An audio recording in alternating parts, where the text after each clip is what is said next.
Welcome to Life Transformation Radio.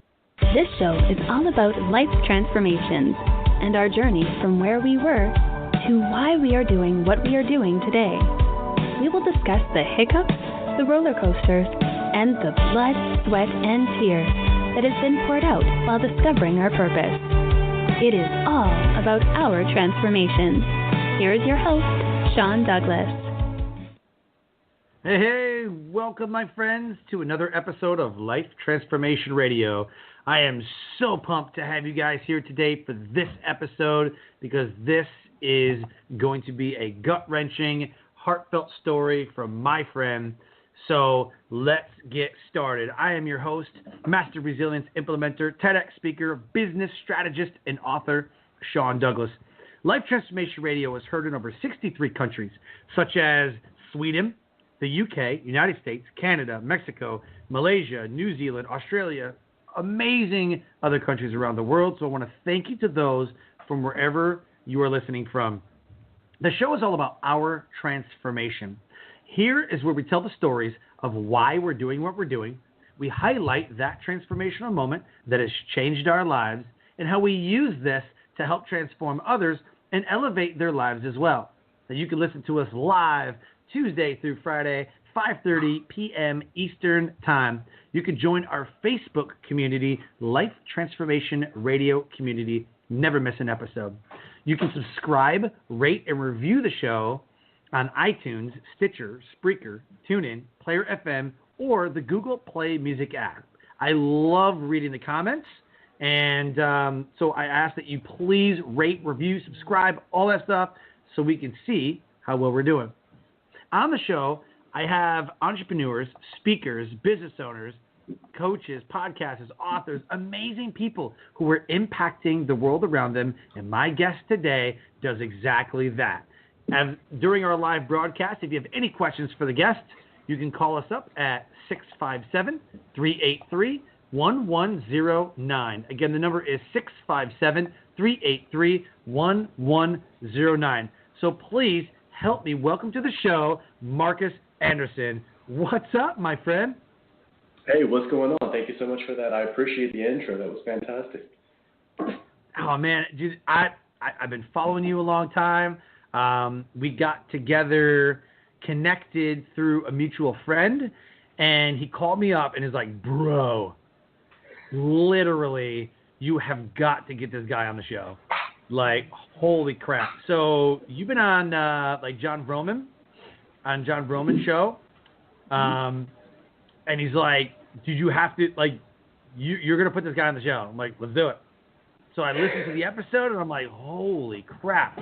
Looked at the book, did some other things, and I'm like, holy smokes, dude. So the title of this episode is The Gift of Adversity with Marcus Anderson. How do you pronounce your middle name? Aurelius. Marcus Aurelius Anderson. Aurelius. Awesome. So Marcus Aurelius Anderson is a bestselling author, TEDx speaker, keynote speaker, U.S. Army veteran, and a lifelong martial artist and high-performance mindset coach to entrepreneurs who are leaders, CEOs, and coaches. While preparing to deploy with the U.S. Army, Marcus suffered a severe spinal injury that left him paralyzed. After dying on the operating table twice, the surgeon saved his life, but then told him that he'd never walk again. With no other option, Marcus started doing some brutally honest soul searching, looking for the lessons to be learned from his injury. Once he started seeing his adversity as a gift instead of a curse, something miraculous happened. Marcus now speaks, writes, inspires, and coaches others to overcome their own adversity to actualize their personal definition of success in every area of life.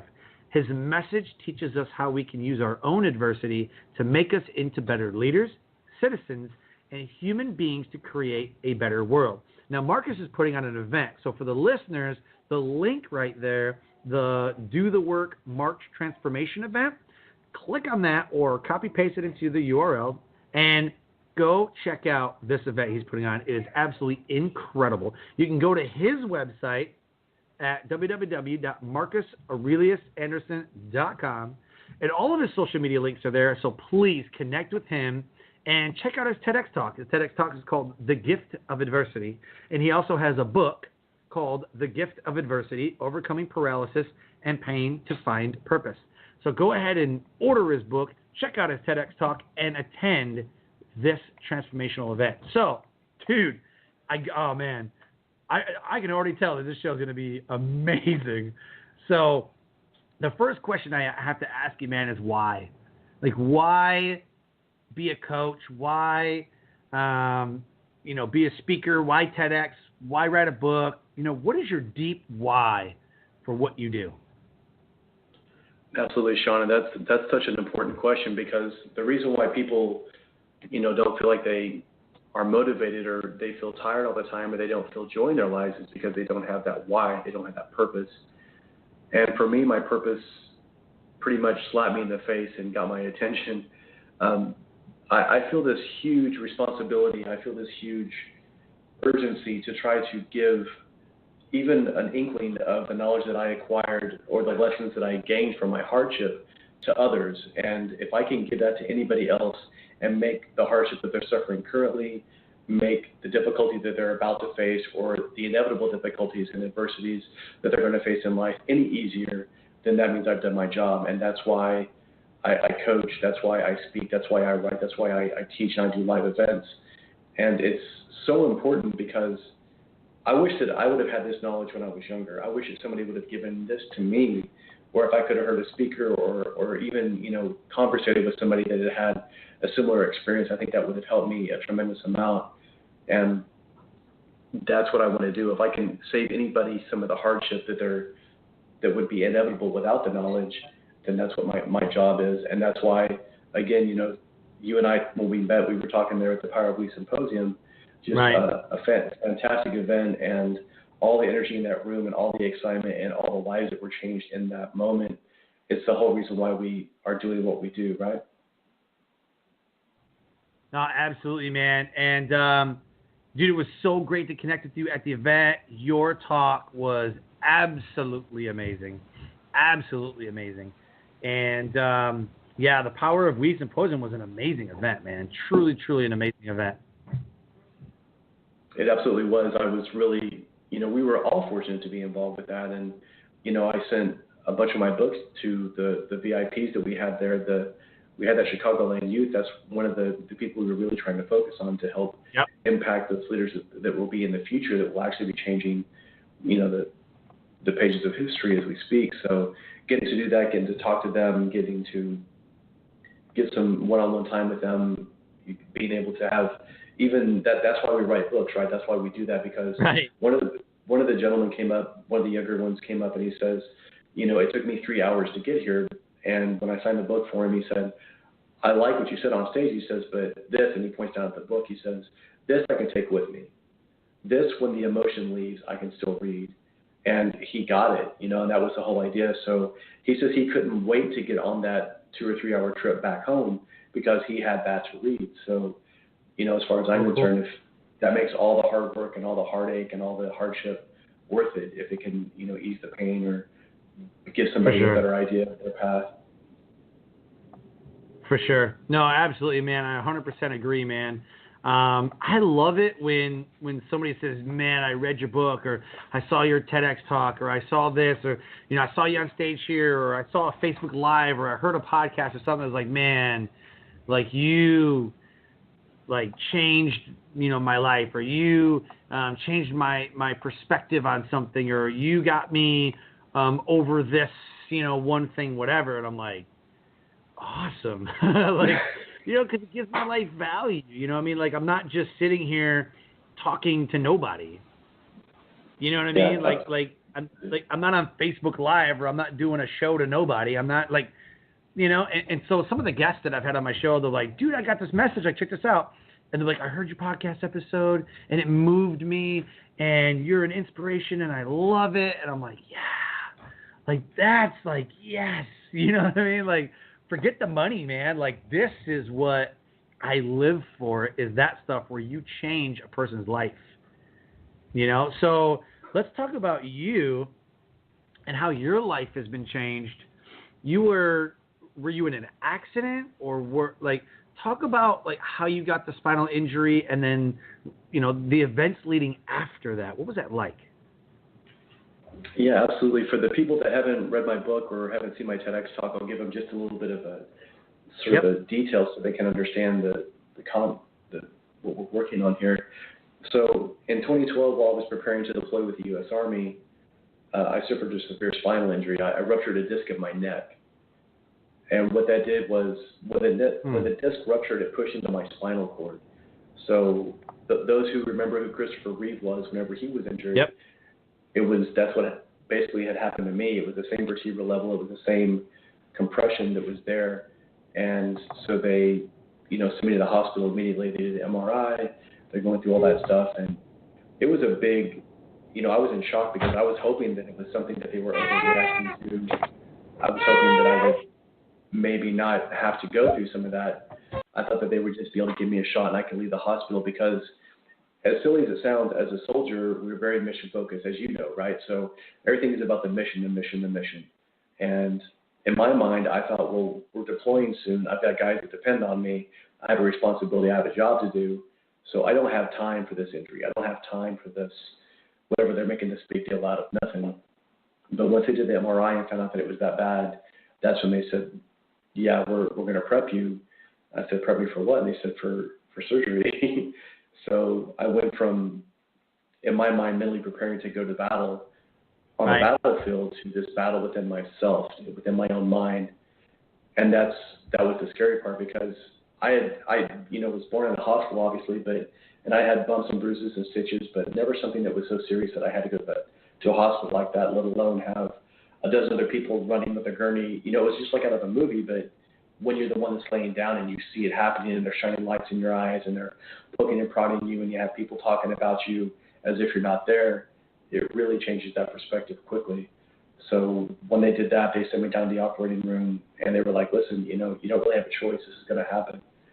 So I really had to just kind of let go, and they put the mask on me and I started counting down from 100, and I got to about 98 before the anesthesia really kicked in. So it was pretty traumatic. It was something that really gets your attention, as I say when I speak. So I was really, my world was turned upside down for sure.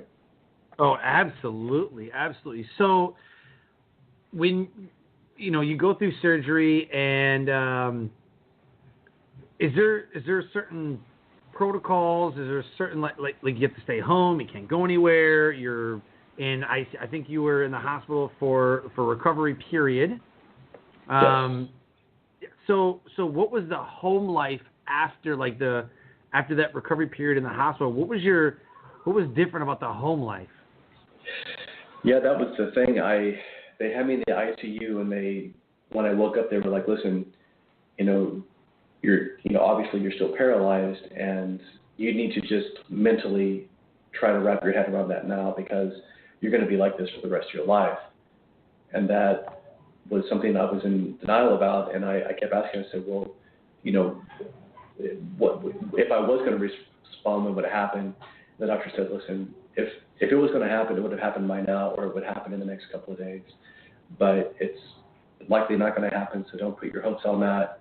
And after you've been here for a week, we're going to send you back to convalesce, because I was active in the military. So I had to go back there to the base. So for that week, I just hoped against hope that I would get feeling. And I would wake up in the morning and nothing, but I was like, yeah, this afternoon I'm sure something will happen. And then, by that evening, and then by the time they came and got me and they brought me back to the base, that's when it was like, okay, this is something that I really have to look at. And so I was basically, I couldn't move, so I was just in a bed. They would kind of, prop me up, give me some meds. They would turn on Netflix, because there's not a lot you can really do for somebody like that.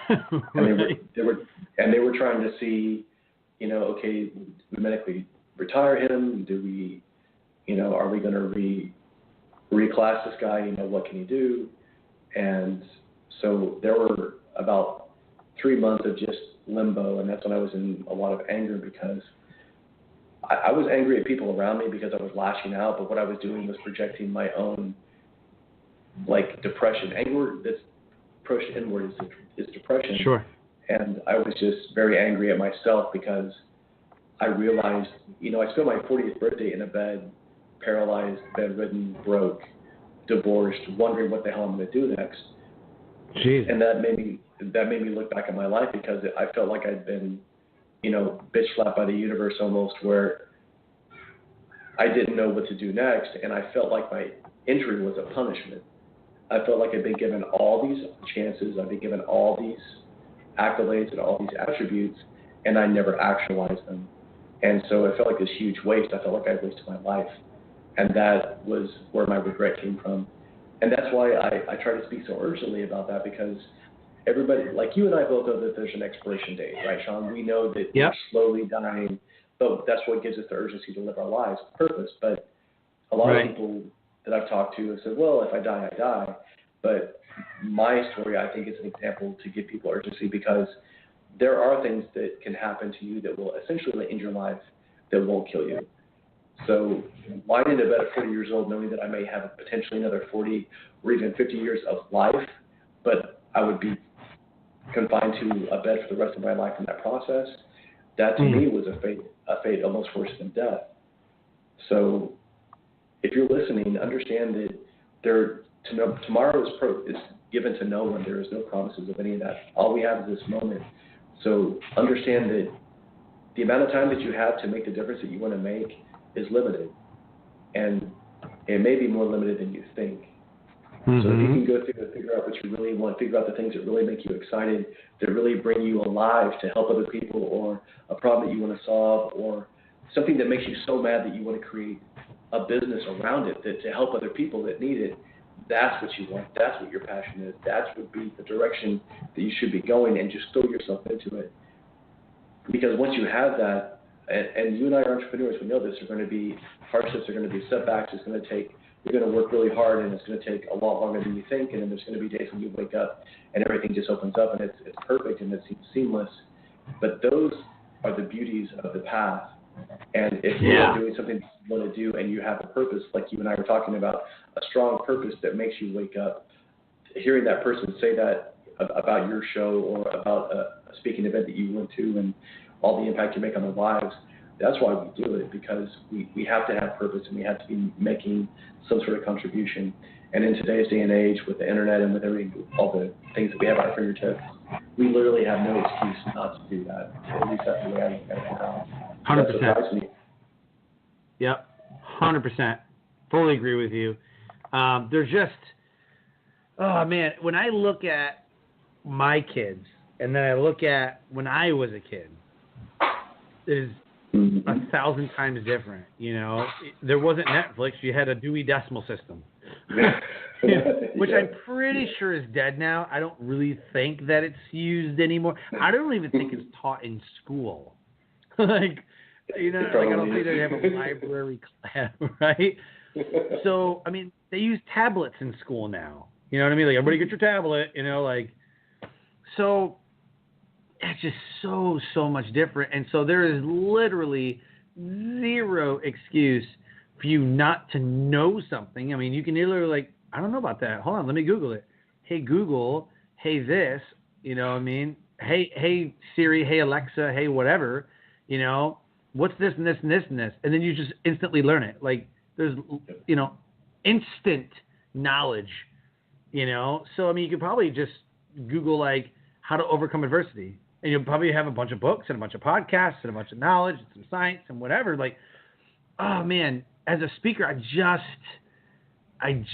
don't understand why people, because mine happened 10 years ago where I was suicidal and, but even 10 years ago, I mean, yeah, Google was there and we were just coming up on Facebook. It's only been around for a couple of years and, but now it's yeah, I went through university and I needed a lot of help to get through it, but now, if people go through adversity, there's so many people around you on social medias and all of this stuff that you can't help but be surrounded by love or surrounded by people, and depending on if you burnt bridges or not. So using the adversity as the vehicle forward I always tell people, like, just reach out. I know you're not going to, but just reach out. And then I'm going to reach out back to you, because if I see you struggling, I'm going to reach out. But there's absolutely no reason to stay there, though. You can go through adversity. No one's saying that you can't go through an adversity or have an adversity or get bogged down or feel so low because of what you're experiencing. But there's absolutely no reason to stay there. Go left, go right, up, down, sideways, whatever. Like, do something, right? That's exactly it. And you touched on something really important there. And I had a person who was he bought my book and he reached out. He's on the other side of the world. He sent me a message on social media. And he says, hey, I just want you to know, I had a family member die, and I'm reading your book, and it's really helped me, and it's helped me to push through. And just like you, I have, hundreds of messages, and it's hard to get to everybody. And so if somebody had sent me a message on social media or something like that, and I didn't get back to you, I desperately try to as best that I can. But I was able to get back to him, and I wanted to make the point, and I said, I don't want you to downplay this. I don't want you to just gloss over it, put your fingers in your ears, and not do what is necessary to understand that you have to acknowledge this, that you have to eventually, there will be that part of anger, there will be that part of regret, there will be that part of bargaining and depression, and then eventually acceptance. And so that is a very necessary part. It's almost like a wound healing. If I have a big gash in my arm, I can't just keep doing what I'm doing because I don't believe that it's a problem. I mean, I have to do certain sort of physical, or in this case, emotional triage. But once you've got to that point, and if you, like you were saying, which is a great point, that's why I'm trying to really accentuate it, people sometimes they get caught up in that mentality. They get caught up in that, I call it the victim mentality. And they become so accustomed to it, they become so comfortable in it, that it's really hard for them to get away from it, because that is what they're used to. They start in this place where there's some sort of trauma, they get into this negative place, and then all of a sudden now they can't wait to find something to be offended about, or something to be outraged about, or something to be angry about. Yeah, for sure. And that's okay, but just understand that if you're doing that there's probably something else that you need to be working on. And the same way that we can accentuate the negative, which is looking for things in social media or the news or the stuff around you to be mad about, you can turn that 180. You can pivot and reframe that and say, well, actually, I'm going to accentuate the positiveness. Actually, I'm going to see the adversity that I'm in. Stop and ask yourself, what's the gift in this? What am I learning from this? And the reality is, Sean, we can't do that all the time. We can't do that in the heat of battle even. Oftentimes we have to go all the way through it. Oftentimes we have to go way beyond it and now look back on it weeks or even months later. And then we have the distance, and then we have the perspective, and then we can say, because that's what happens. Everybody's like, why did this happen to me? And when I talk to them, I say, what did you learn from it? And they say, I learned X, Y, and Z. And I say, that's why it happened to you. And sometimes, even then, because I know that it's easy to be philosophical about any sort of pain, even then, the lesson may simply be, like if you have a person that's in a toxic relationship or an abusive relationship, if they're like, why is this happening to me? Why is this happening?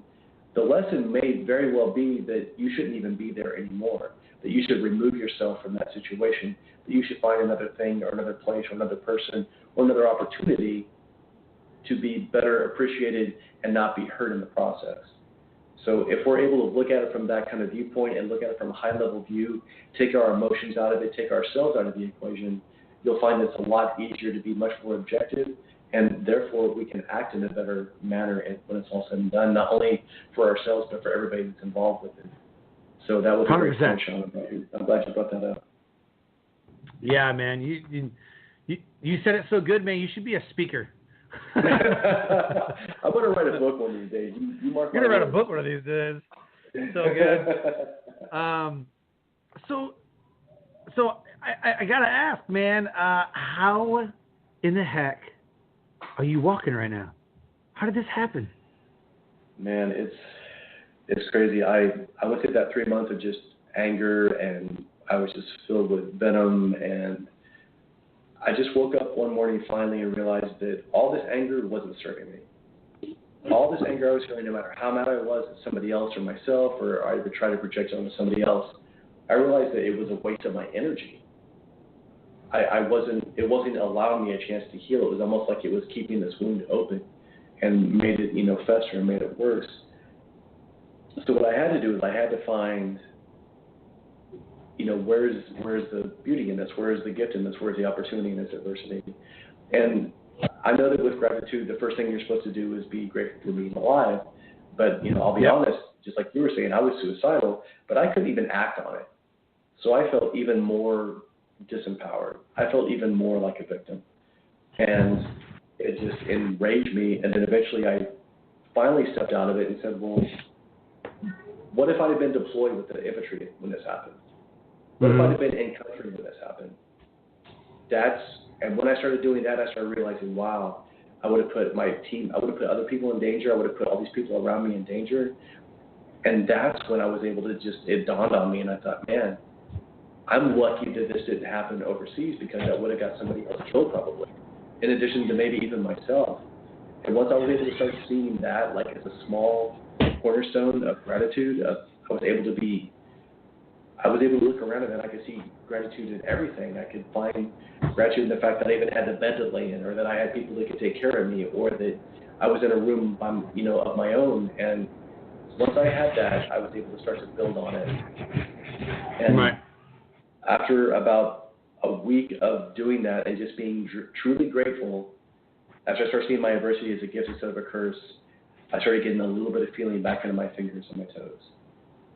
What? And the only thing that I did differently in that 3 months between there and that week where everything started happening for me, the only thing that I changed was the way I looked at it, the way I thought about it, the way I projected everything in my life towards. And once I did that, now, and in the book I talk about it, I go forward a few steps, and then I kind of get this arrogance about me, this hubris. I was like, see, I died twice on the operating table, so I should be able to walk again, right?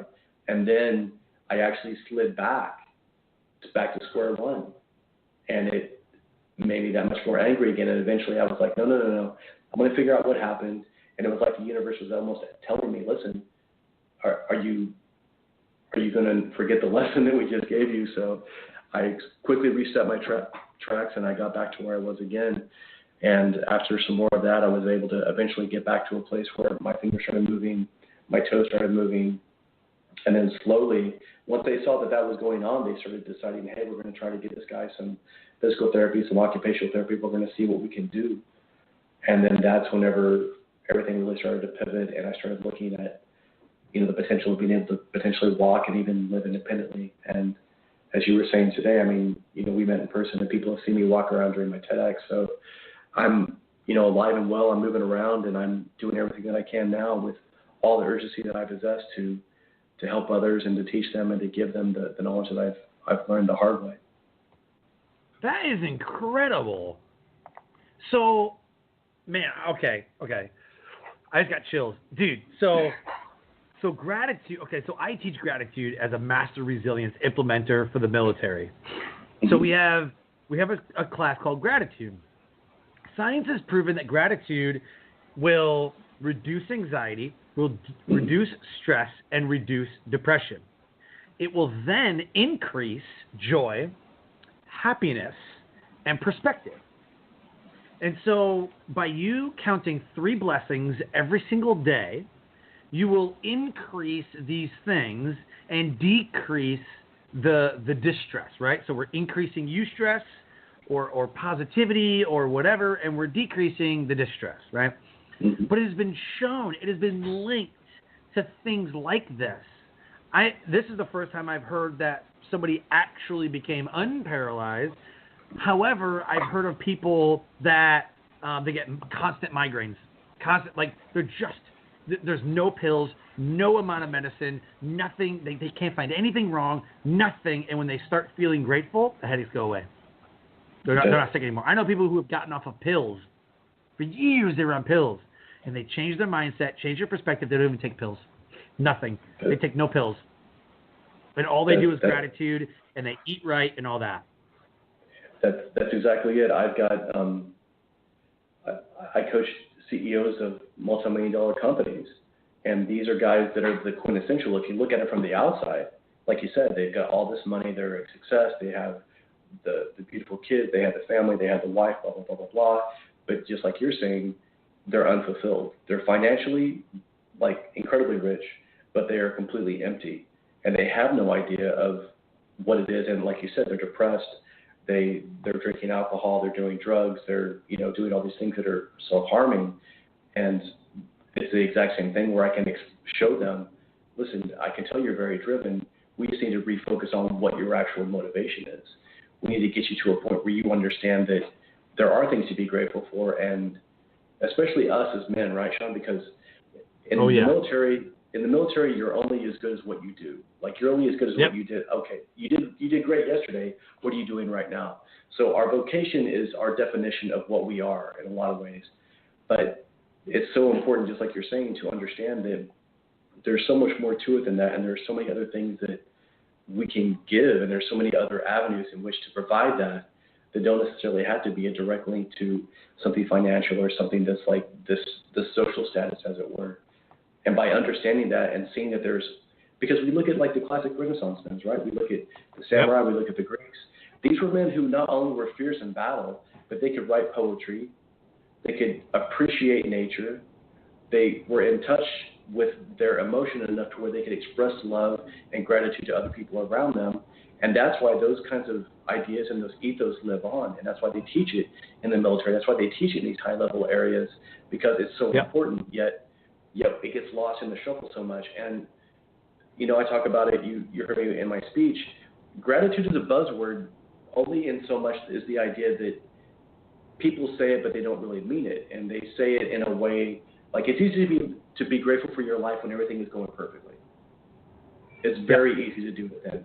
But when things get tough and your back's up against the wall, it's a lot different. And people don't want to try to figure out, they don't want to start using gratitude at that point, and they don't understand that. So in this life, you can't just pick the things that you like and be grateful only for those things. Because that's not how true gratitude works. You have to learn to be grateful for everything in your life. You have to have 360 degrees of gratitude. Because once you can learn to be grateful for the stuff in your life that you don't like, you can be even more grateful for the stuff that you do like. And guess what? The stuff that you don't like, or the hardships that you're facing, it gives you a better opportunity to appreciate even more the good things that you have, the loved ones that you have, the physical attributes that you have, the ability to even walk and breathe air. These are things that people take for granted. So in my TEDx talk, I talk about that. I talk about, if you're listening to what you and I are saying right now, that means that you have electricity, that means that you have the internet probably, that means you probably also have running water, you probably have food, you have a warm place to sleep at night. There are 50,000 homeless veterans in this country that will go to sleep tonight on the street somewhere.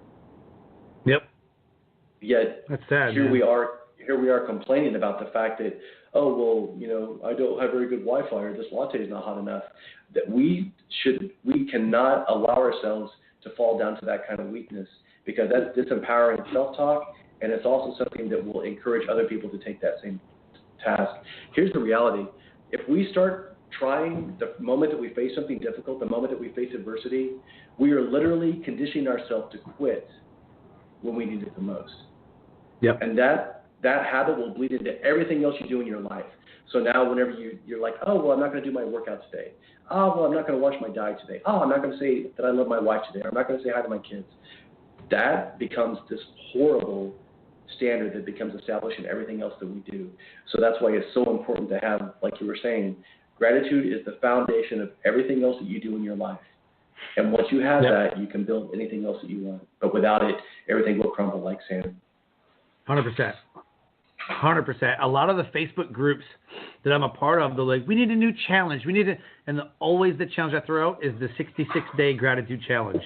There's some science. I love science. I think science is not like, icky, squishy things like biology and some other. I'm just like literally like science stuff, Yeah.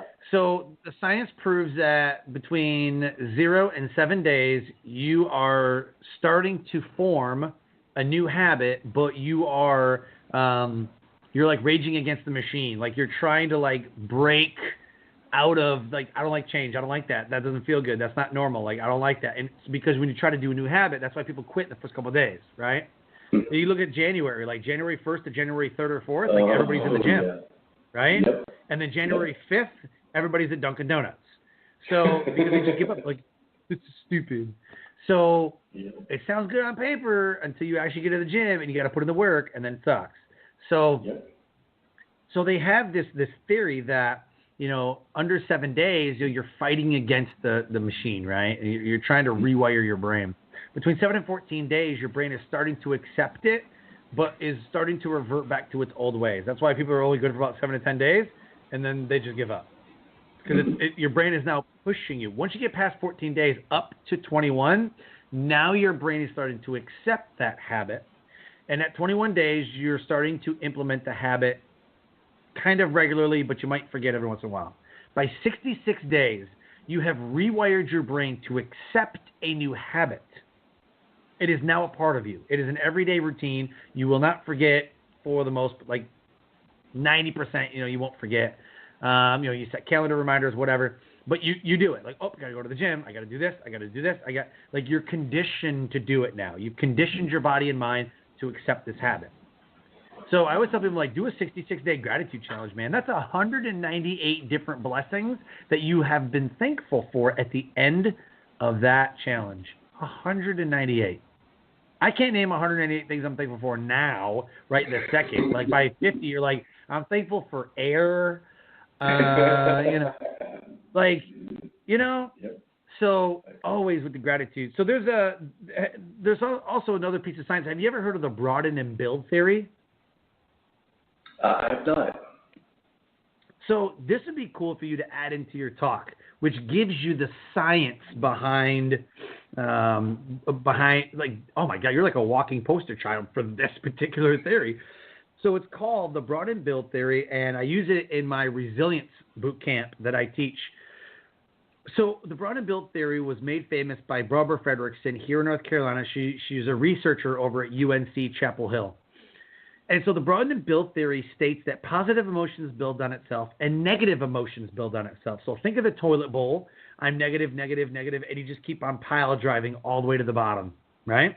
Or you have the opposite. You have the tornado going up, or whatever you want to call it, the arrow with the whirlwind, whatever going up, and momentum is carrying you by building positive emotions and building positive thoughts, one on top of another, on top of another, on top of another. So they look at it as a gratitude bank.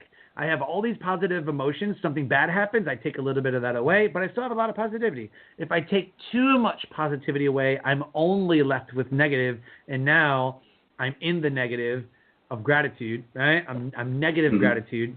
And so the broaden and build theory suggests that positive emotions, when you build positive emotions, increases people's awareness of the world around them and encourages love, encourages joy and happiness and all the positive emotions that we want, and has been shown to, what you experienced, is to free the mind, free the body of things that are blocking it. Absolutely. Man, broaden and build theory.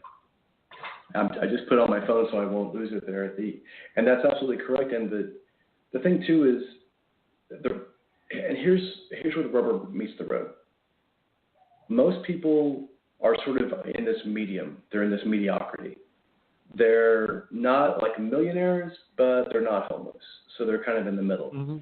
And this is why it's so important to have something. This is why if you have like a trainer or a coach or an instructor that's there in your ear that keeps you moving forward, because if you and I do what our human emotion is, then that means that we're just going to be in homeostasis. We're just going to stay the same. We just want to be left alone. We want to be left to eat food and, you know, watch TV and not do anything. But what we have to do is, the reason why people like me, like I hit rock bottom, my rock bottom. Right. And it got to that point where I had to have that adversity to kick me in the tail to move me forward, because we're only as strong as the adversity that we overcome. And the beauty of adversity, for better or for worse, is that adversity offers you no other choice. And when there's no other choice, the choice is simple. So the people that we hear that like lose all their money, or, you know, drug addicts or alcoholics or whatever, and they hit that rock bottom moment, that's actually a moment of truth, because now they're to the point where they're like, listen, I'm in so much pain where I'm at currently that I don't want to do this anymore. I don't want this anymore, and I'm willing to do anything, like you said, like that 66 days of that neurological transformation and the neuroplasticity in the brain, and reprogramming the reticular activating system and all those things. That's what stimulates them, because their why is so powerful, because they simply want to get away from this pain so badly that they'll embrace another pain that's not nearly as much to push them forward. And that's what most people are doing. They do just enough to get by. The reason why I had so many regrets in my life was because I had done that. I went to college. College wasn't that tough for me. I got out of college. I took a job that I really didn't like, but it was better than nothing. And I thought, well, okay, I'll get this job, but then in a few weeks I'll start looking for the job that I really want. And then I just stayed there because I was used to the lifestyle and the money that it provided. And then what do I do now? Now I'm vicariously surrounded by other people that are in the same place. They're in the same mentality. And misery loves company, but not as much as mediocrity. And that's what it is. Right. You allow yourself to be attracted to that. But just like what you're saying, conversely, if you're around people, you naturally gravitate towards those people that have that enthusiasm, that have that spark, that have that gratitude. And it will rub off on you if you're willing to be receptive to it. So that's why I'm telling everybody here, I want to try to give everybody the idea that it's important to have this idea of resilience and this idea of embracing adversity now before you face it, because in the heat of it, you will not have the wherewithal to be able to think like that. It's almost like in combat. If I have to wait 2 or 3 seconds to decide if I'm actually going to be able to react to this technique or this punch or this ambush or this attack, it's too late. That's Hicks' Law. Hicks' Law dictates that the more opportunities that you have to answer a question, the longer it takes you to answer that question. So we have to have these things readily in our mind. We have to have that gratitude. We have to have that resilience. We have to have these things on the tip of our tongue so that it's like breathing. So that when you face hardship, you don't just say, oh, man, that sucks. No, you say, well, what can I learn from that? How am I going to get stronger from this? Because it's just like anything else. If I'm lifting weight, what's it called? Weightlifting is called resistance training. You're literally conditioning yourself to resist against this weight and gravity, and now guess what? Your body is forced to adapt. It's forced to get stronger, and now you're stronger than you were before. And now you continue to do that slowly but surely. Now, do you pick up 500 pounds off the ground the first time you deadlift? Probably not, but there's nothing to say that if you don't put in the time that you can't do that, if that's what you want to do. So the body is able to adapt, and we can reprogram it, just like you were saying with the gratitude for 66 days, the understanding. But we have to have that mindset from the very beginning to put us in that place, because if we don't, it's very easy for us to be in this mediocre place where we're comfortable, and comfort is not what makes you get to the next level. Anything that is worth being had in this life is guarded by adversity. So we have to understand that that's why we're moving those directions. That's why you take the path less traveled. That's why Robert Frost says the best way out is always through. These are the things that we have to continually echo in our own minds to keep us cognizant of it, so that when we do face it, we can move forward with ferocity and commitment. So 100%, dude. Oh my gosh, the best way is through. Yep. And oh my God, dude, amazing. So tell us what you do as we start to close up the show. Tell us what you do that allows you to elevate everybody around you. I mean, I saw you speak over at the We Symposium, the Power of We Symposium in Chicago last month, and it was incredible, man. Like, you were captivating. It was emotional. It was high energy. You dropped the bottom out and then picked everybody back up. It was masterful. So, besides your speaking and you speak everywhere, what else is it that you do that you elevate and transform lives? Thank you so much for those accolades, man. I love being able to speak up there, and I love being able to have that interaction for sure. That's why we speak, because we want to inspire. Inspire comes from the word, it means in spirit. So I'm conveying what I've experienced, and I try to get that spirit to other people and bring that up. So thank you so much. I speak, obviously, and the book is out there because I want to give that knowledge to other people so that if they can't hear me speak, or if they come to my speaking and they buy a book, they can give it to a friend. That's the best gift you can give somebody. But coaching is where I'm really able to make that huge impact. And that's why I enjoy coaching. I enjoy coaching individuals, CEOs, leaders, because if I can coach that CEO or that leader, now what I give them, they're able to give to other people, and it trickles down, and you can see an immediate change. You can see in a quarter when they say, listen, when you came and you did that consultation for us, this is what happened over the next quarter. This is what happened to this, this, and this.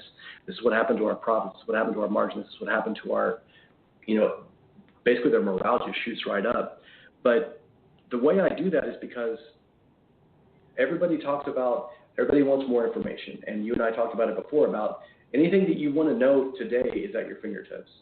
So why do we have less people successful? If information was the answer, then everybody would be a billionaire and they'd all have six-pack abs. and so information is fine, but information and knowledge that is not applied is equivalent to ignorance.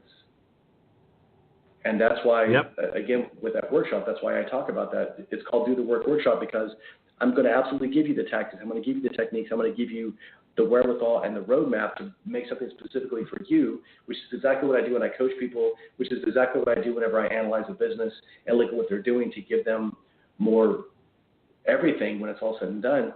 But it's about doing the work. And most people think that the reason why they will do these things and the reason why they'll listen to a podcast or the reason why they'll read a book is because they hope that this person will somehow give them a magical answer that will not require them to do some of that hardship. But just like you're saying, the magical answer for gratitude is that 66 days of commitment. And you cannot do that for them. You and I can sit next to them, we can hold their hand, and we can walk next to them, but we cannot do the work for them. So people don't need more information. They don't need more time. What they need is to do the work. And that's what I do with them. I get in there. We find out what's really going on. We find out what they really want. Sean, you know as well as I do how many people that are even adults that you ask them what they want and they don't know. They're just going through the motions. They're just trying to put out this fire. They're just trying to get to the next day. And that's why they're so tired, because it feels like there is no end in sight for them. There is no reason for this purpose. And the purpose that they have is one that they, frankly, don't really care enough about, or they've bred such contempt that's attached to it that now they're resentful that they're even doing it in the first place. So they're just following the paycheck. They're following this thing that they have to do, and they feel like they're enslaved by it. And that's not what we were designed for. We were designed to go out there and do so much more with our lives and contribute to other people in the process. But if we feel bogged down, that's why everybody, one person was asking me, said, I just feel uninspired. I was like, no, you're just working on stuff that doesn't matter to you. And that's why they feel like that. So that's what I do whenever I work with them in coaching. I coach a lot of other coaches because, frankly, coaches need coaches more than anybody else because they're out there doing it all the time, and then they need somebody that's going to kind of crack the whip on them and tell them, it's like, hey, man, you're slipping. Hey, you're not pushing yourself. And that's what the way I coach is I coach you from a place of love and respect, but I kick you in the butt, and I make you do the work in the process, and I call you on your BS if you're not doing it. And that's how I've gotten the kind of results that I have. And that's what I do. I love it, man. Awesome. So if somebody wanted to book you to speak, what do you speak primarily? Is it just overcoming adversity? Is it like a certain topic, or do you have a couple different topics? And so what do you get hired for? What do you speak about? And how would they contact you for them to book you to speak? Absolutely. So I speak about adversity, and that's one of my keynotes. I also talk about resilience. That's another keynote. And then leadership. And then leadership is another one of my keynotes. And within all of those things, you're going to find a lot of commonalities, and that's why it lends itself so well to all these things, and that's what I do. So I talk to companies. I'm here in Oklahoma in the Midwest, so talking to companies like, ConocoPhillips. These are a petroleum-based company. So I talk to them about leadership, but I also bring that into responsibility. I bring that into communication. I bring that into how we're able to maintain these things and to get everybody, not only protect everybody, but to get everybody to a next level so they're able to be more, not only resilient, but they're going to be more productive in the long run, and they're going to enjoy their job. And if they want to book me for a live event, if they want to book me for their company, if they want to book me to consult, they can go to my website, or they can just reach out to me on social media. I'm Marcus Aurelius Anderson on pretty much every handle that's out there. And, I welcome people to connect to me and send me messages and all those things, because I love being able to do that. And like you said, the speaking is phenomenal, because that really allows me that chance to get face-to-face with people. And that energy is, as you and I both know, is something that's undeniable. And that's why I love doing what I do for a living. 100%. Awesome, man. So to overcome adversity, we could talk hours about this, but so we got the TEDx Talk link inside of the show notes here. But TEDx Talk is called The Gift of Adversity. Link's right there. And go get his book right now, The Gift of Adversity, Overcoming Paralysis and Pain to Find Purpose.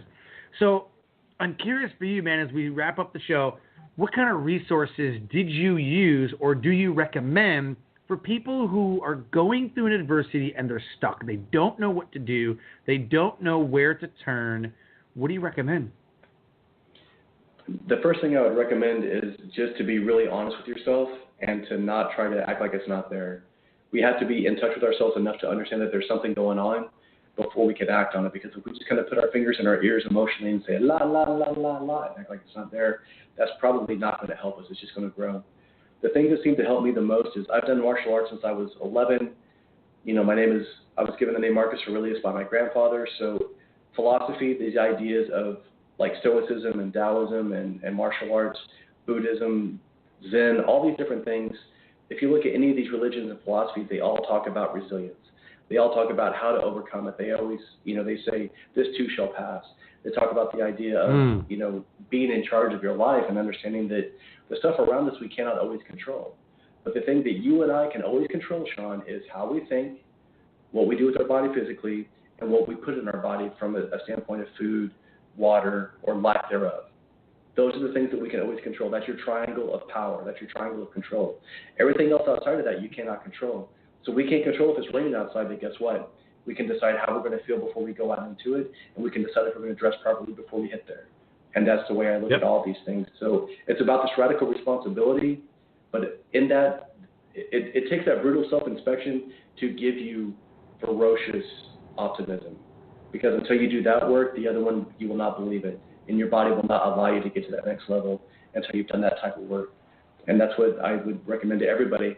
No matter what you're going through right now, you need to understand that there are other people throughout history that have gone through much more with much less than what you have currently, and they were victorious. You are stronger than you think you are. Act like it. Boom. I love it. I was like, what do I even say to that? I was like, holy smokes, man. I'm just going to let him go. There he goes. Just let him go. You give a speaker a microphone, they'll be here for a while. Awesome, man. Well, I want to thank you, man, for being an amazing guest on the show, for showing us the way how to overcome adversity, and, man, just being a friend and just being you, man. And I've been following you for some time, and you're the real deal, man. You're the real deal. Well, thank you, brother. I'm so honored and humbled to call you my friend, and I absolutely feel the same way about you. And it's really awesome that we're able to make an impact on the people that we do, and just like what you're doing. I mean, the people that need us the most are the people that have been through the most. In my mind, if you've been through adversity, you should have an equally, if not stronger, amount of empathy. But a lot of times there's a disconnect there. So that's what I'm really, really humbled to be able to do what I do, and I'm really amazed at what you're doing right now. So thank you so much for having me on, man. I'm really stoked to have been here, and I think we got some magic. I hope we give some good information. Perfect. Yeah, I agree, man, 100%. So again, where can they find you? And one last thing that you could say to change someone's life. Absolutely. They can find me at marcusaureliusanderson.com. They can hire me to speak there. They can ask me about coaching there. They can buy my book at amazon.com, all those things. And the thing that I would say to be able to change your life is whatever you're about to do, ask yourself this question. This is your litmus test. Is this what I really want? If it's not what you really want, then start to do that work and figure out, what do I want? And then what do I have to do to make that happen? How do I have to change to become the person that will make this thing that I truly want occur? And that's a very good place to start in my mind. Love it, man. Perfect. Well, thank you, brother, for being on the show, and can't wait to keep following along with what you're doing. Thank you, my friend. I can't wait either, and I look forward to talking to you many more times after this, my friend. Heck yeah, man. So Life Transformation Radio, an amazing guy who is crushing it in the speaking industry and is changing and transforming lives. If anything has resonated with you, please reach out, get his book, check out his website, connect with him on social media, because he is the real deal. As we close, I always say, live your brand. Find opportunities every day to live out the core values that you hold deep in your heart. And I call this living your brand. So until next episode, live a great life. Skydiving. This is amazing. Yeah, but you know what else is amazing? An iPhone 6S for just $49 at Metro. Really? Imagine streaming all the way down with that amazing camera. I'm switching. That's smart. You know what else is smart? Parachutes. Woo! Switch to Metro and get an amazing iPhone 6S for only $49. Metro by T-Mobile. Phone offer requires port-in of number not currently active on T-Mobile network or active on Metro in past 90 days. See store for details and terms and conditions. Skydiving. This is amazing. Yeah, but you know what else is amazing? An iPhone 6S for just $49 at Metro. Really? Imagine streaming all the way down with that amazing camera. I'm switching. That's smart. You know what else is smart? Parachutes. Woo! Switch to Metro and get an amazing iPhone 6S for only $49. Metro by T-Mobile. Phone offer requires port-in of number not currently active on T-Mobile network or active on Metro in past 90 days. See store for details and terms and conditions.